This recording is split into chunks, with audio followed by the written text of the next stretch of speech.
پاکستان اور عالمی مالیاتی ادارے IMF کے درمیان ہونے والے مذاکرات کا اعلامیہ جاری کر دیا گیا ہے۔ اعلامیہ کے مطابق IMF مشن نے پاکستان کا دورہ مکمل کر لیا ہے، جس کے دوران مالی سال 2025-26 کے بجٹ پر تعمیری بات چیت ہوئی۔ پاکستان کا پرائمری سرپلس ہدف 1.6% مقرر کیا گیا، جبکہ آئندہ دنوں میں بجٹ سے متعلق مزید مذاکرات جاری رہیں گے۔ IMF نے تسلیم کیا ہے کہ پاکستان نے اہم معاشی اہداف حاصل کر لیے ہیں اور اصلاحات کے عمل میں مثبت پیش رفت کی ہے۔ مذاکرات میں توانائی کے شعبے میں اصلاحات، مہنگائی کو 5 سے 7% کے درمیان لانے، زر مبادلہ ذخائر کی بحالی اور شرح مبادلہ میں لچک پیدا کرنے پر زور دیا گیا ہے۔ اعلامیے کے مطابق آئندہ مالی سال میں زر مبادلہ ذخائر کو مستحکم رکھا جائے گا اور اسٹیٹ بینک کو ہدایت کی گئی ہے کہ وہ مہنگائی کو مد نظر رکھتے ہوئے سخت مانیٹری پالیسی اپنائیں۔ کرنسی کا ایکسچینج ریٹ مارکیٹ کے مطابق رکھا جائے گا تاکہ بیرونی دباؤ کا مؤثر مقابلہ کیا جا سکے۔ اعلامیے میں یہ بھی بتایا گیا ہے کہ آئندہ IMF جائزہ 2025 کی دوسری ششماہی میں متوقع ہے۔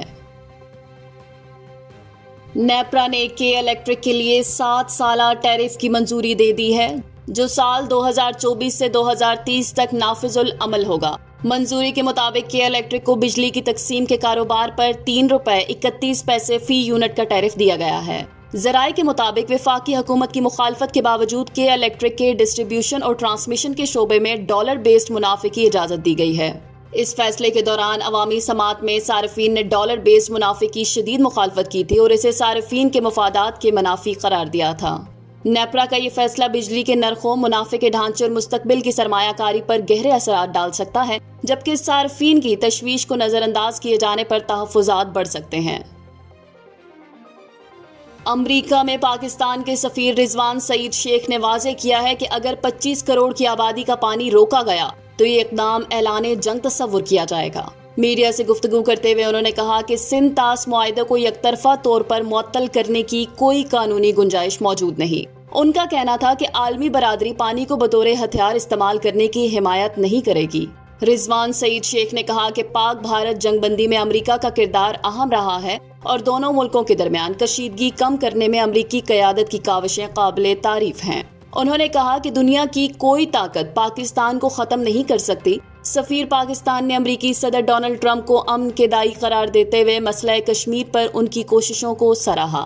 انہوں نے کہا کہ پاکستان مسئلہ کشمیر کا حل کشمیری عوام کی امنگوں کے مطابق چاہتا ہے۔ ان کا مزید کہنا تھا کہ بھارتی قیادت کے حالیہ بیانات خطے میں کشیدگی کو ہوا دے رہے ہیں اور یہ بیانات ہندوؤں کی انتہا پسند سوچ کی عکاسی کرتے ہیں۔ انہوں نے بلوچستان میں بھارت کے کردار کو بھی بے نقاب کیا۔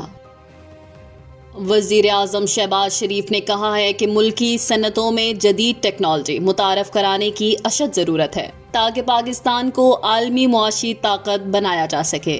چیمبرز آف کامرس کے صدور کے وفد سے ملاقات کے دوران انہوں نے کہا کہ حکومت اور نجی شعبہ مل کر ملک کو معاشی خود انحصاری کی جانب لے جانے کے لیے پرعزم ہیں۔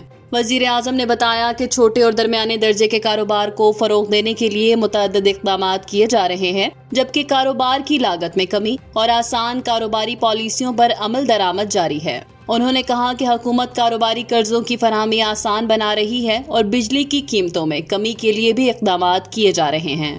وزیر اعظم نے 2 ٹوک الفاظ میں کہا کہ ٹیکس چوری کسی صورت قابل قبول نہیں اور اس کا سدباب کیا جائے گا۔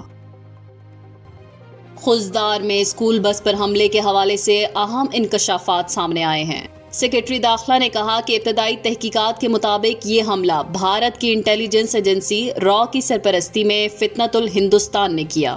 اسلام آباد میں پریس کانفرنس کرتے ہوئے DGI SPR lieutenant general Ahmed Chaudhry نے بتایا کہ گرفتار دہشت گردوں نے اعتراف کیا ہے کہ بھارت کس طرح پاکستان میں دہشت گردی کرواتا ہے۔ انہوں نے کہا کہ بھارت کی 2 دہائیوں پر محیط ریاستی دہشت گردی کے ٹھوس شواہد پاکستان کے پاس موجود ہیں، جنہیں عالمی فورمز پر متعدد بار پیش کیا جا چکا ہے۔ لیفٹیننٹ جنرل احمد شریف نے مزید کہا کہ فتنۃ الہندوستان نے اپریل 2024 سے بلوچستان میں بے گناہ شہریوں کو نشانہ بنایا اور صرف 6 سے 10 مئی کے درمیان 33 دہشت گرد حملے کیے۔ انہوں نے خبردار کیا کہ اگر بھارت نے دوبارہ کسی جارحیت کی کوشش کی تو اسے منہ توڑ جواب دیا جائے گا۔ پاکستان ہر صورتحال کے لیے تیار ہے۔ وفاقی وزیر اطلاعات و نشریات عطا اللہ تارڑ نے کہا ہے کہ پاکستانی قوم کے جذبے کو کوئی شکست نہیں دے سکتا اور بھارت کے مکروہ عزائم کو ہر صورت خاک میں ملایا جائے گا۔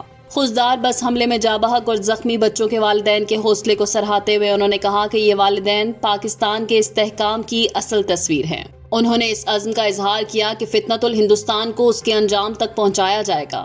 وزیر اطلاعات نے بتایا کہ بھارت اب سافٹ ٹارگٹس کو نشانہ بنا رہا ہے کیونکہ اسے مارکہ حق میں شکست کا سامنا کرنا پڑا ہے۔ انہوں نے کہا کہ بلوچستان کو عدم استحکام کا شکار کرنے کی بھارتی سازشیں ناکام ہوں گی اور وہاں ہر صورت امن قائم کیا جائے گا۔ عطا اللہ تارڑ نے عالمی میڈیا کو خوزدار کی اصل صورتحال دکھانے کی ضرورت پر بھی زور دیا تاکہ دنیا بھارت کے اصل چہرے کو پہچان سکے۔ انہوں نے کلبھوشن یادیو کی گرفتاری اور عسکریت پسندوں کے اعترافات کو بھارت کے دہشت گردی میں ملوث ہونے کو ناقابل تردید ثبوت قرار دیا۔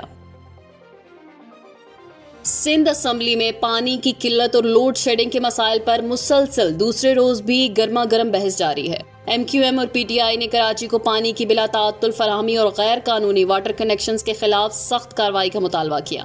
ایم کیو ایم کے ارکان شارق جمال اور عامر صدیقی نے حکومت سندھ پر شدید تنقید کرتے ہوئے کہا کہ کراچی میں پانی کا بحران شدت اختیار کر چکا ہے اور واٹر مافیا کا دھندا عروج پر ہے۔ عامر صدیقی نے شکایت کی ہے کہ پانی کی قلت کے بارے میں متعدد بار وزیر بلدیات کو خطوط لکھے گئے لیکن وہ جواب دینے کو تیار نہیں۔ اجلاس کے دوران صوبائی وزیر پارلیمانی امور ضیاء النجار نے سندھ پبلک پرائیویٹ پارٹنرشپ ترمیمی بل اور boards of intermediate and secondary ترمیمی بل پیش کیے جنہیں اسمبلی نے منظور کر لیا۔ پی ایس ایل 10 کے دوسرے ایلیمنیٹر میں لاہور قلندرز نے شاندار کارکردگی کا مظاہرہ کرتے ہوئے اسلام آباد یونائیٹڈ کو 95 رنز سے شکست دے دی اور فائنل کے لیے کوالیفائی کر لیا۔ قذافی اسٹیڈیم لاہور میں کھیلے گئے اس اہم میچ میں لاہور نے پہلے بیٹنگ کرتے ہوئے مقررہ 20 اوورز میں 202 رنز بنائے۔ کوشل پریرا 61 اور محمد نعیم 50 رنز کے ساتھ نمایاں بیٹسمین رہے۔ جواب میں اسلام آباد یونائیٹڈ کی ٹیم 16ویں اوور میں صرف 107 رنز پر آل آؤٹ ہو گئی۔ یونائیٹڈ کی جانب سے سلمان آغا نے 33 اور شاداب خان نے 26 رنز بنائے۔ باقی کھلاڑی خاطر خواہ کارکردگی نہ دکھا سکے۔ لاہور کے شاہین شاہ افریدی، سلمان مرزا اور رشاد حسین نے 3 وکٹیں حاصل کر کے فتح میں کلیدی کردار ادا کیا۔ اب لاہور قلندرز فائنل میں 25 مئی بروز اتوار کو کوئٹہ گلیڈیٹر سے قذافی اسٹیڈیم لاہور میں ٹکرائیں گے۔